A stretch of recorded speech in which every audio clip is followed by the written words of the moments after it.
Frédéric, de plus en plus de voitures sont équipées d'indicateurs de chute de pression des pneus, mais quand on n'a pas ça, au volant, comment on peut se rendre compte qu'on commence à crever? Très simplement, en fait, tu as deux types de crevaison.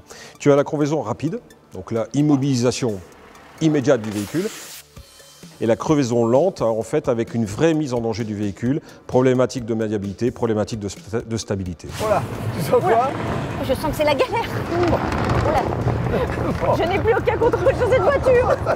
Ce pneumatique, on va dire, qui crève plus, on peut expliquer un petit peu la technologie? Oui, alors c'est assez simple, Stéphane.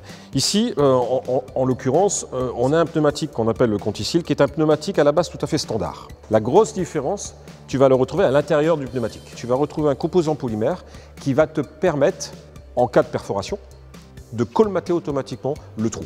Le produit qui est à l'intérieur va se colmater autour du clou, par exemple, et tu vas stabiliser ta pression. Ce qui fait que tu n'auras aucune perte de pression avant ou après.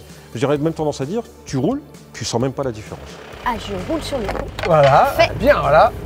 Et alors? Il ne se passe rien. Écoute, ta maîtrise de la conduite est formidable. Merci beaucoup. Mais ça veut dire que malgré tout, il faut aller réparer le pneu après ou pas du tout? Dans les faits, si ta crevaison elle est existante, tu n'as pas l'obligation d'aller réparer ton pneumatique, puisque tu ne la sens pas. Et le capteur de pression, lui, va absolument rien détecter. Est-ce que c'est un pneu plus cher? Alors, c'est un pneu qui est légèrement plus cher, effectivement, de fait de sa conception. Mais je dirais que le gap n'est pas extrêmement important. D'accord.